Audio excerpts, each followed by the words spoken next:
Yo, what it do, YouTube? It's your boy ColtsTalk. We are back with another video, and today is a good day because the Colts beat the Kansas City Chiefs in a crucial game. A crucial game for the Colts to turn around their season. Matt Ryan drove down the field at the end and got the dub. Got the dub, man. And it was amazing. It was an amazing moment for a Colts fan just to feel relieved and actually believe in the team that they can win. They just went out there and performed. It's just as simple as that. Like I said, we still have a lot of pros and cons on this team. I'm not going to put past that, but the score was 20-17, and the Colts came out with the victory at the end. Mahomes threw an interception at the end of the game, which was so huge because we were dying for a turnover. Dying for a turnover. The Chiefs were playing to our pace. And the pressure, we want to talk about the pass rush. The pass rush was alive today. Everybody, DeForest Buckner, Grover Stewart, Yannick Ngakoue, Kwity Paye, Hurricane Dio, all these guys shown up and played their hearts out. Bobby Okereke had a few flashes. Ronnie Thompson, he stepped in from Julian Blackmon when he got injured. Kenny Moore had flashes. All these guys. Zaire Franklin, he had big plays.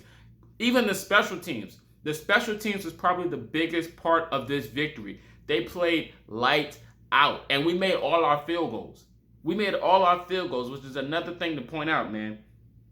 But Matt Ryan had 200 yards, 2 touchdowns, no interceptions, a pretty stellar game, even though he fumbled a few times. But I'm going to say this like I said on Twitter. Most of those fumbles are not Matt Ryan's fault. You've seen at the end of the game and that game-winning drive, he even threw the football out of bounds when he did not see nothing. The only time when he fumbled was from the blind side when the offensive line wouldn't protect him. That's how I see it. That's how I see it personally. The offensive line was the reason behind all of those fumbles. Everybody's talking about, oh, if he wasn't trying to be Lamar Jackson scrambling out the pocket, like he did that to escape the pressure. The blindside fumbles, you cannot see who's back here when you're running this way. You cannot see who's back here running this way. Like, it's no ifs, ands, or buts about that. Like, we seen when he got sacked, he'll take the sack. He'll even fall. He'll probably just fall down. But those plays, when he's running up the field and trying to get something to happen, he sees something. He's seen something in that Kansas City Chiefs game. He didn't throw an interception. He could have thrown one to Michael Pittman Jr. That play when Michael Pittman Jr. literally took it out of Snead's hands, that could have been a pick. But that game-winning drive showed me what Matt Ryan's vision was that whole game. That game, the second half, towards the end of the third, going into the fourth, nobody dropped the football. Nobody dropped the ball in what we seen. That just goes to show you from what wide receivers and tight ends was talking about going into the season. Just trusting Matt Ryan. Once you trust him and just do what he say, it's going to work. All Matt Ryan needs is time and protection. That's all he needs. If you give him that, he's going to make something happen. And that's why he's QB1. That's why they brought him in the offseason. That's why we got rid of Carson Wentz. This is why Carson Wentz is not doing this, what he just did against the Kansas City Chiefs. The Kansas City Chiefs literally had this game won. Literally, the game was over. But you can never count out Matty Ice. He may be 37, but he still got that dog in him. He still got that dog in him. I trust Matt Ryan more than any of the QBs that we had recently. I don't trust him over Phillip. I trust him over Phillip Rivers. I trust him over Jacoby Brissett. I trust him over Carson Wentz. Matt Ryan has my trust. All we have to do is block. The biggest problem for this team is the offensive line. Literally the offensive line. I've seen Danny Pinter get put on his butt. Braden Smith gets walked past. And Matt Pryor almost sold the game for a freaking holding call on a play that was a huge game.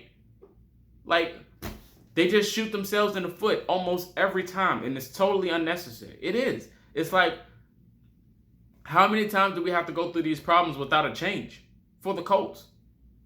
The defense is not the issue, even though it still has some problems. But the defense is not the issue. It literally isn't, because the Colts defense is the reason we were still in this game to begin with.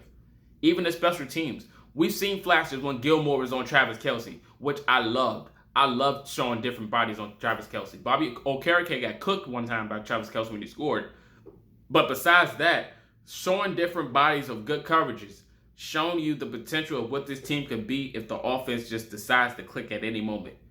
Isaiah Rodgers Sr. seen the field. He showed his flashes. We made plays from the Naheem Hines offense. He showed his flashes. Michael Pittman Jr. didn't drop the ball. He's showing his flashes. Alec Pierce, he's showing his flashes of what he's supposed to be going later into the season, into next year. Him being a rookie with all that pressure on him. He made some big plays against the Chiefs.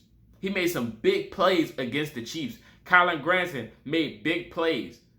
Jelani Woods made big plays. Big Mo Ali Cox, he caught a football. He dropped one, but Jelani Woods is probably the biggest surprise out of the Colts fan base.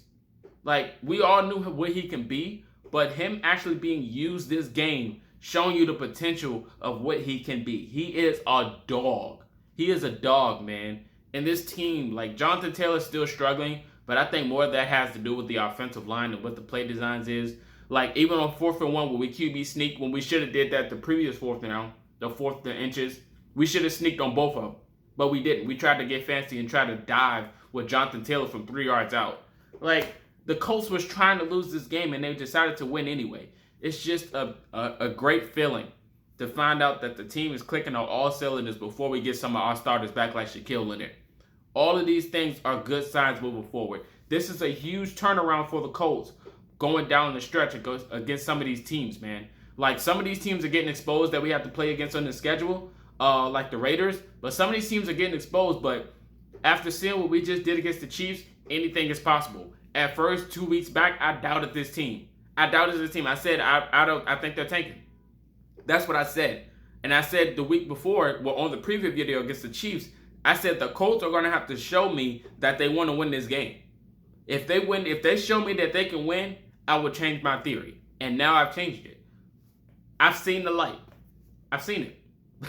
The Colts can still make the playoffs and win the division. The division is wide open. Now, the Titans did have a Derrick Henry showing today. A little scary, I'm not going to lie. But the Colts team today, as this is recorded against the Chiefs, they've shown me that they can get it done. They can get it done. Matt Ryan had himself a good day. Paris Campbell had some flashes. Naheem Hines, Jonathan Taylor had some flashes on the receptions.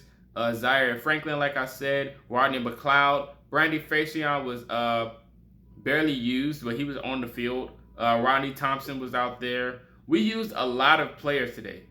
And shout out to the kicker. Shout out to the kicker for making your field goals when we needed it. You hear me? All the times we needed the kicker to make the field goals, he made them. So shout out to you. But this is Culture Shock. You guys let me know your thoughts about the game in the comment section, and I am out.